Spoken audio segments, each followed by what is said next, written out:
Hello, today we're going to start the next book of the Chronicles of Narnia, The Silver Chair. Chapter 1, Behind the Gym. It was a dull autumn day, and Jill Poyle was crying behind the gym.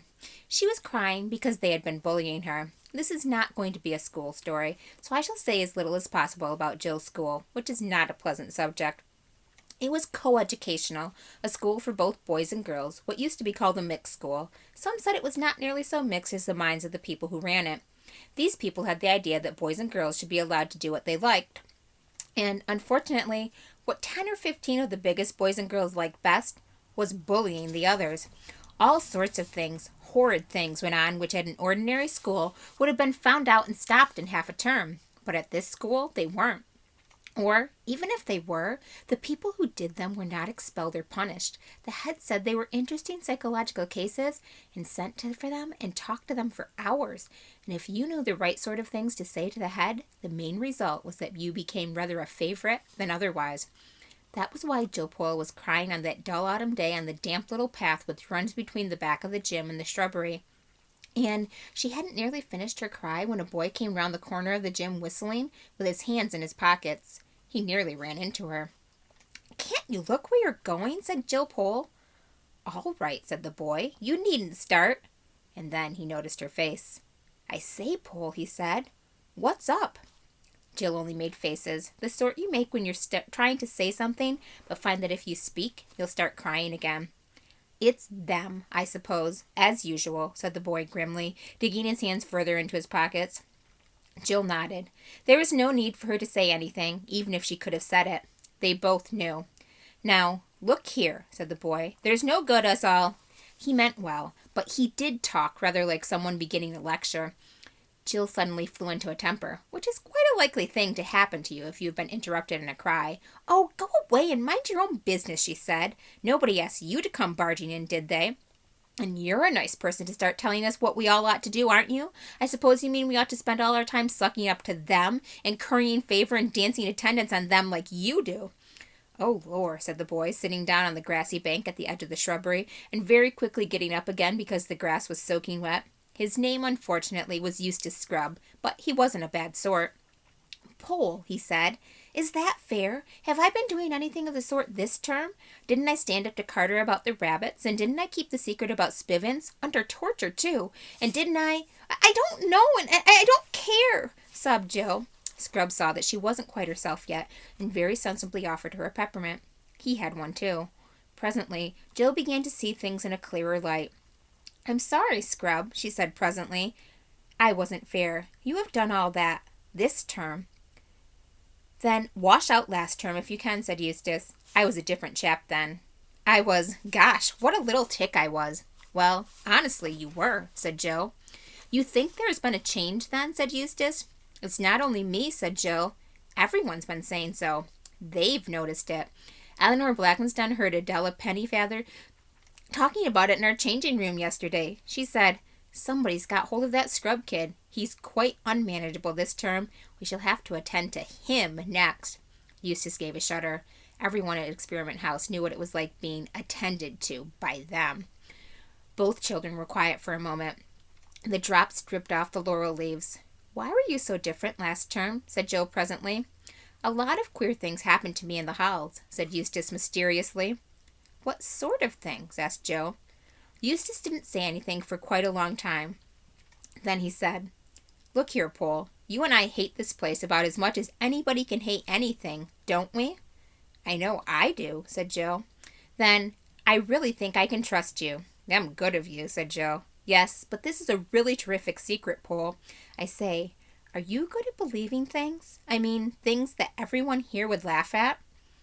"I've never had the chance," said Jill, "but I think I would be." "Could you believe me if I said I'd been right out of the world, outside this world, last Halls?" "I wouldn't know what you meant." "Well, don't let's bother about worlds, then. Supposing I told you I'd been in a place where animals can talk and where there are, enchantments and dragons and, well, all the sorts of things you have in fairy tales." Scrubb felt terribly awkward as he said this and got red in the face. "How did you get there?" said Jill. She also felt curiously shy. "The only way you can. By magic," said Eustace, almost in a whisper. I was with 2 cousins of mine. We were just whisked away. They'd been there before. Now that they were talking in whispers, Jill somehow felt it easier to believe. Then suddenly, a horrible suspicion came over her, and she said, so fiercely that for a moment she looked like a tigress, "If I find out you've been pulling my leg, I'll never speak to you again. Never, never, never." "I'm not," said Eustace. "I swear I'm not.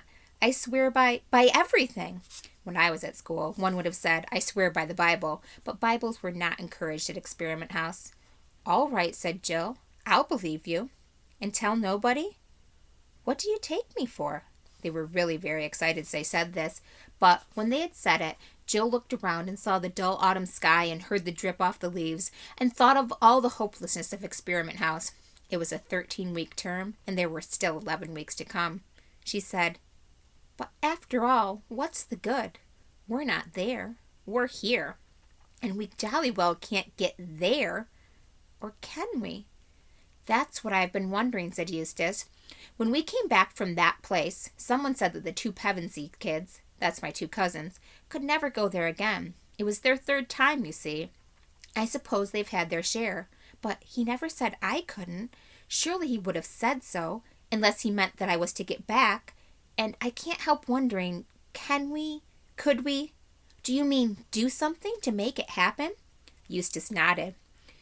"You mean we might draw a circle on the ground and write things in queer letters in it, and stand inside it, and recite charms and spells?" "Well," said Eustace, after he had thought hard for a bit, "I believe that was the sort of thing I was thinking of, though I never did it.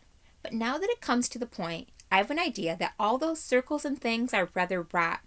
I don't think he'd like them. It would look as if we thought we could make him do things. But really, we can only ask him." "Who is this person you keep on talking about?"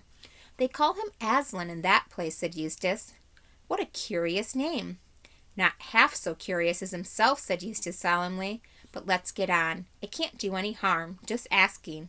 Let's stand side by side, like this, and we'll hold out our arms in front of us with the palms down, like they did in Romandy's Island." "Whose island?" "I'll tell you about that another time, and he might like us to face the east. Let's see, where is the east?" "I don't know," said Jill. "It's an extraordinary thing about girls that they never know the points of the compass," said Eustace. "You don't know either," said Jill indignantly. "Yes, I do, if only you didn't keep on interrupting. I've got it now. That's the east, facing up into the laurels. Now, will you say the words after me?" "What words?" asked Jill. "The words I'm going to say, of course," answered Eustace. "Now," and he began, "Aslan, Aslan, Aslan." "Aslan, Aslan, Aslan," repeated Jill. "Please let us 2 go into—" At that moment, a voice from the other side of the gym was heard shouting out, "Pole? Yes, I know where she is. She's blubbing behind the gym. Shall I fetch her out?" Jill and Eustace gave one glance at each other, dived under the laurels, and began scrambling up the steep, earthy slope of the shrubbery at a speed which did them great credit. Owing to the curious methods of teaching at Experiment House, one did not learn much French or math or Latin or things of that sort, but one did learn a lot about getting away quickly and quietly when they were looking for one. After about a minute's scramble, they stopped to listen, and knew by the noises they heard that they were being followed. "If only the door was open again," said Scrub as they went on, and Jill nodded, for at the top of the shrubbery was a high stone wall, and in that wall a door by which you could get out onto the open moor. This door was nearly always locked, but there had been times when people had found it open, or perhaps there had only been one time. But you may imagine how the memory of even one time kept people hoping and trying the door, for if it should happen to be unlocked, it would be a splendid way of getting outside the school grounds without being seen.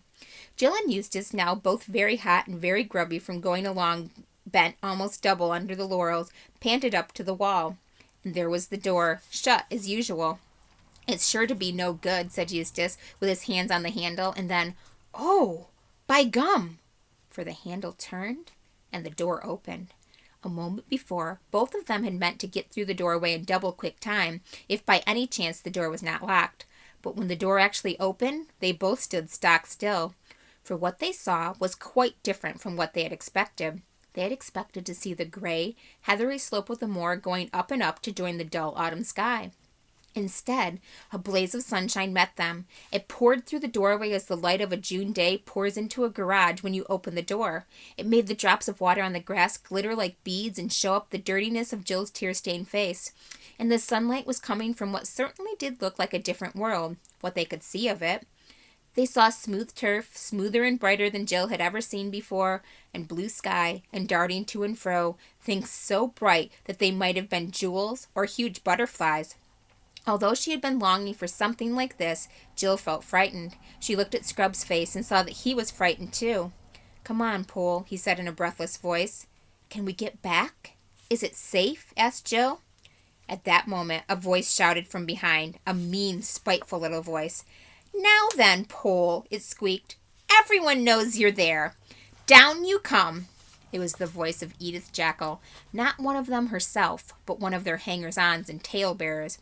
"Quick," said Scrub. "Here, hold hands. We mustn't get separated."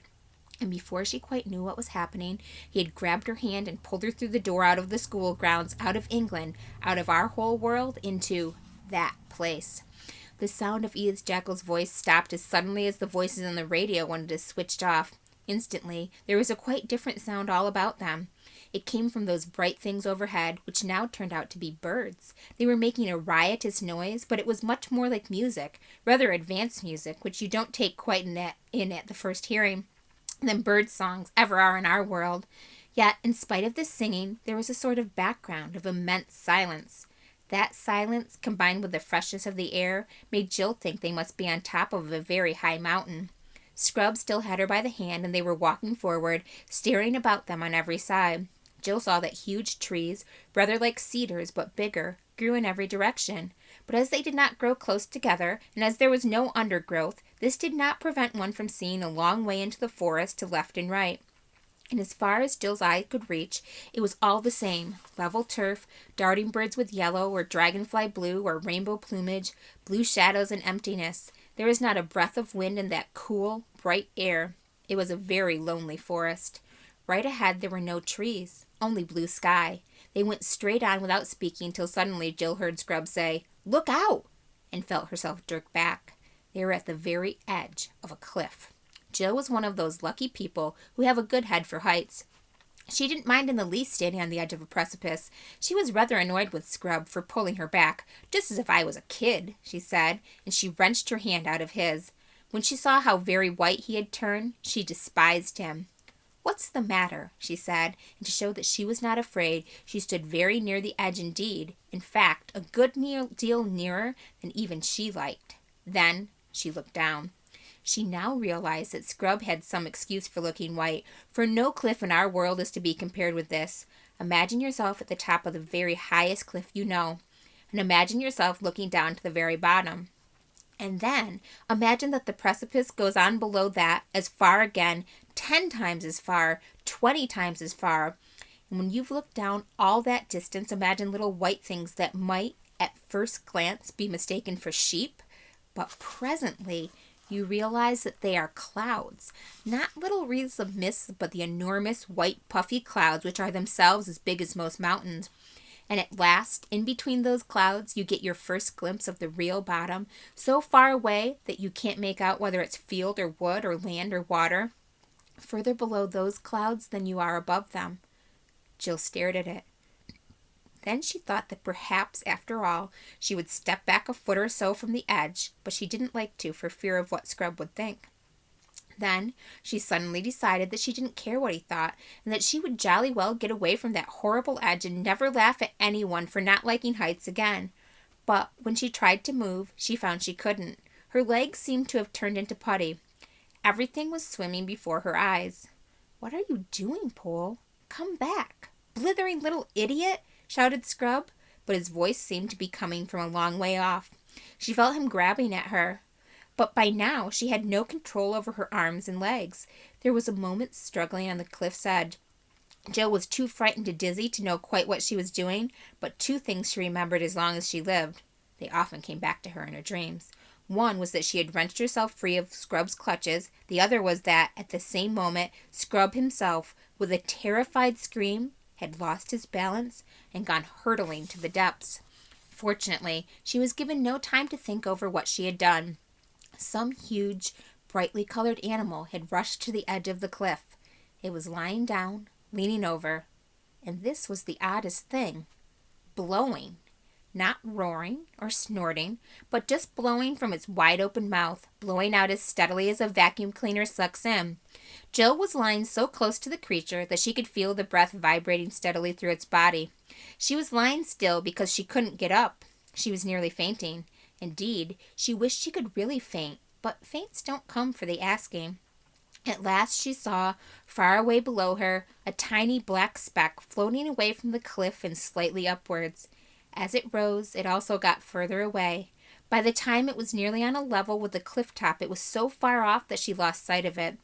It was obviously moving away from them at a great speed. Jill couldn't help thinking that the creature at her side was blowing it away. So she turned and looked at the creature. It was a lion. And that's all for now.